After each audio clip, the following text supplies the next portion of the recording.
नमस्कार। आकाशवाणी से प्रस्तुत है समाचार प्रभात।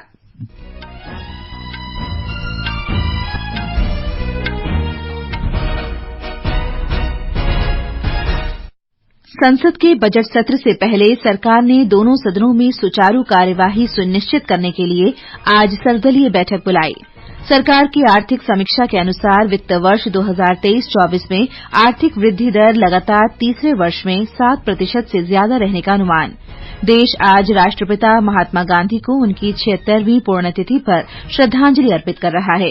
निर्वाचन आयोग ने 15 राज्यों में राज्यसभा की 56 सीटों पर चुनाव की घोषणा की। संस्कृति मंत्रालय की झांकी ने गणतंत्र दिवस परेड 2024 में प्रथम पुरस्कार प्राप्त किया। और क्रिकेट में 2 फरवरी से विशाखापत्तनम में शुरू हो रहे इंग्लैंड के खिलाफ दूसरे टेस्ट में रविंद्र जडेजा और केएल राहुल नहीं खेलेंगे।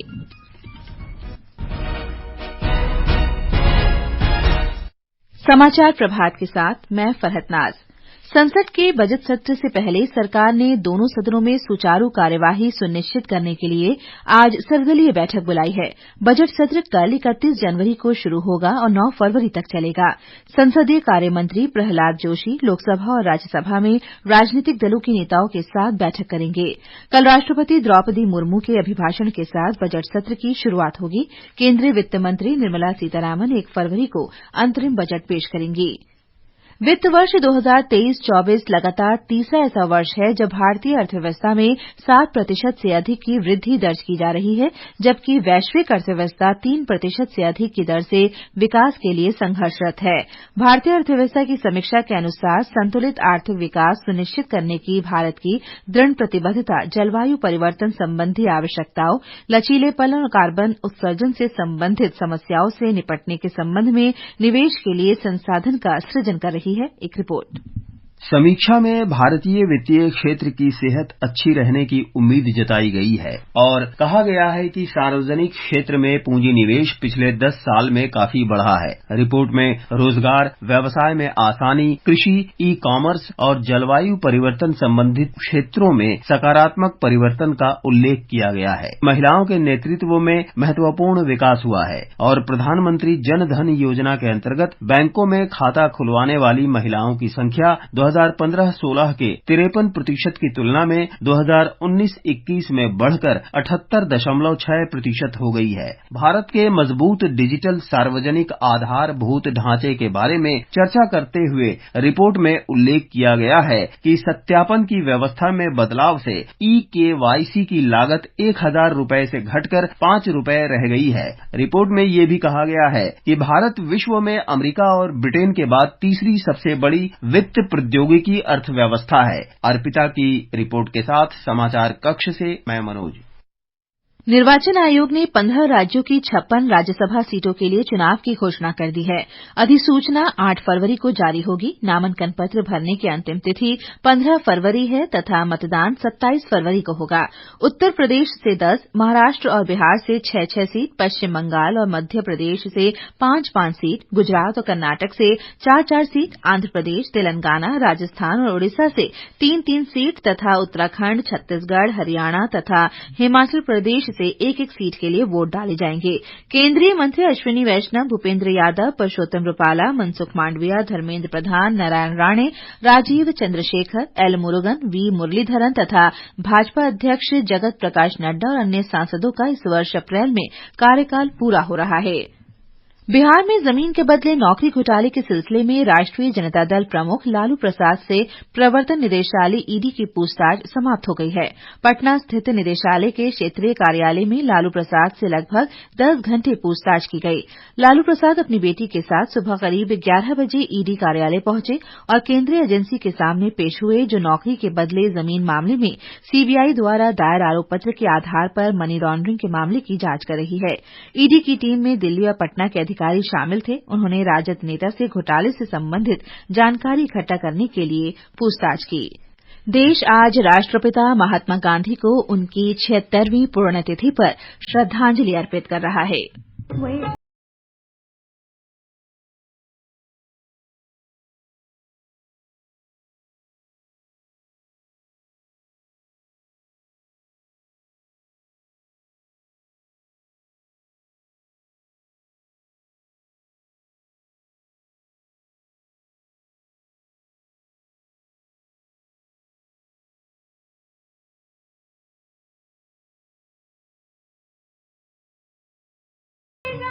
संस्कृति मंत्रालय की झांकी ने इस साल के गणतंत्र दिवस परेड में प्रथम पुरस्कार हासिल किया है। मंत्रालय की इस बार की झांकी में भारत की समृद्ध सांस्कृतिक विरासत की झलक दिखाई गई थी। संस्कृति मंत्रालय की झांकी का संदेश था, भारत है लोकतंत्र की जननी। मंत्रालय ने एक बयान में कहा कि उसे ये उपलब्धि हासिल करने पर गर्व है। ये जीत सिर्फ रचनात्मकता की पहचान नहीं है, बल्कि भारत की सांस्कृतिक विरासत की समृद्धि का प्रमाण है। छत्तीसगढ़ में विकसित भारत संकल्प यात्रा लोगों के सपनों को पूरा करने और उनकी समस्याओं के समाधान का माध्यम बन रही है। राज्य के ग्रामीण क्षेत्रों में सरकार की कल्याणकारी योजनाओं के शिविर लगाकर लोगों को लाभान्वित किया जा रहा है। एक रिपोर्ट। भारत का अनमोल यही समय है। छत्तीसगढ़ में विकसित भारत संकल्प यात्रा के तहत लगने वाले शिविरों में बड़ी संख्या में लोग पहुंच रहे हैं और उन्हें केंद्र सरकार की योजनाओं की जानकारी के साथ ही इसके लाभ भी मिल रहे हैं। महासमुंद जिले की खैरझिटी गांव की कुसुमलता चेलक, साराडीह गांव की सुशीला साहू और बेलटुकरी की उषा बाई उन सैकड़ों हितग्राहियों में से हैं जिन्हें उज्ज्वला योजना के अंतर्गत गैस कनेक्शन मिला है। इन लोगों ने बताया कि अब न सिर्फ उन्हें धुएं से मुक्ति मिल गई है, बल्कि खाना बनाने में भी समय और मेहनत अब कम लगती है। इसी तरह ग्राम साराडीह की झरना साहू ने आयुष्मान कार्ड का लाभ लेकर करीब 1.5 लाख रुपए का निःशुल्क इलाज कराया है। विकल्प शुक्ला, आकाशवाणी समाचार, रायपुर। तुम उठो तिरंगा लहरा दो, भारत के भाग्य को फहरा दो। भारत ऊर्जा सप्ताह के दूसरे संस्करण का आयोजन अगले महीने 6 से 9 फरवरी तक गोवा में किया जाएगा। पेट्रोलियम और प्राकृतिक गैस मंत्री हरदीप सिंह पुरी ने कहा कि इस कार्यक्रम में 17 देशों के ऊर्जा मंत्री, 35,000 भागीदार और 900 से अधिक प्रदर्शकों की भागीदारी की उम्मीद है। श्री पुरी ने कहा कि भारत ऊर्जा सप्ताह ऊर्जा क्षेत्र के विकास में बढ़ोतरी का मंच प्रदान करता है। केंद्रीय मंत्री ने कहा कि ऊर्जा क्षेत्र में सूक्ष्म, लघु और मध्यम उद्यम के नए समाधानों को प्रदर्शित करने के लिए विशेष मेक इन इंडिया मंडपम का आयोजन किया जाएगा।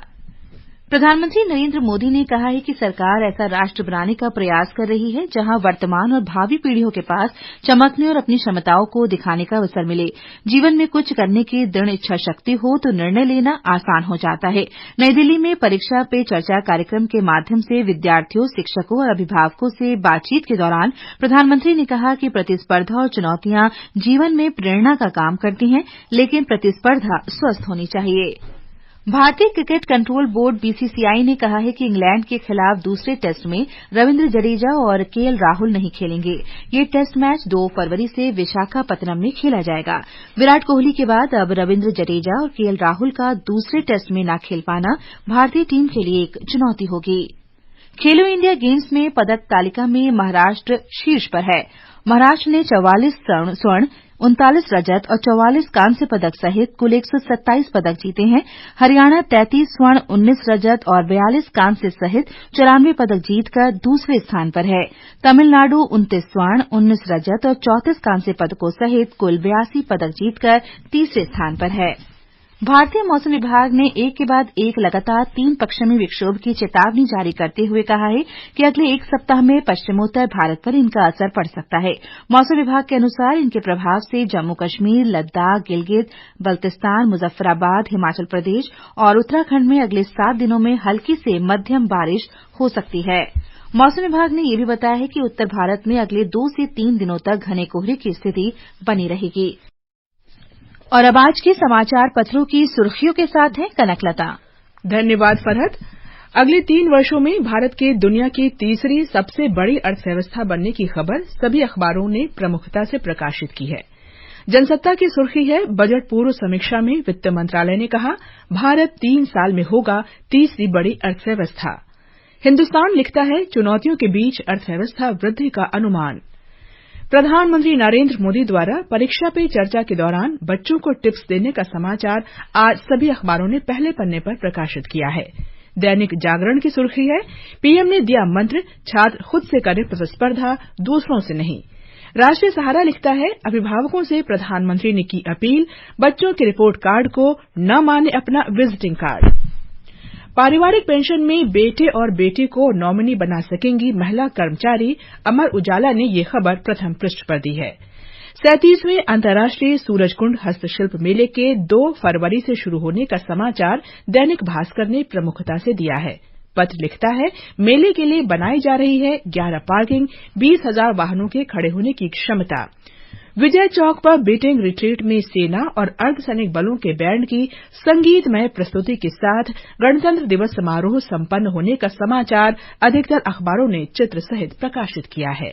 और अंत में मुख्य समाचार एक बार फिर। संसद के बजट सत्र से पहले सरकार ने दोनों सदनों में सुचारू कार्यवाही सुनिश्चित करने के लिए आज सर्वदलीय बैठक बुलाई। सरकार की आर्थिक समीक्षा के अनुसार वित्त वर्ष 2023-24 में आर्थिक वृद्धि दर लगातार तीसरे वर्ष में 7% से ज्यादा रहने का अनुमान। देश आज राष्ट्रपिता महात्मा गांधी को उनकी 76वीं पुण्यतिथि पर श्रद्धांजलि अर्पित कर रहा है। निर्वाचन आयोग ने 15 राज्यों में राज्यसभा की 56 सीटों पर चुनाव की घोषणा की। संस्कृति मंत्रालय की झांकी ने गणतंत्र दिवस परेड 2024 में प्रथम पुरस्कार प्राप्त किया। और क्रिकेट में 2 फरवरी से विशाखापट्टनम में शुरू हो रहे इंग्लैंड के खिलाफ दूसरे टेस्ट में रविंद्र जडेजा और केएल राहुल नहीं खेलेंगे। इसके साथ ही समाचार प्रभात का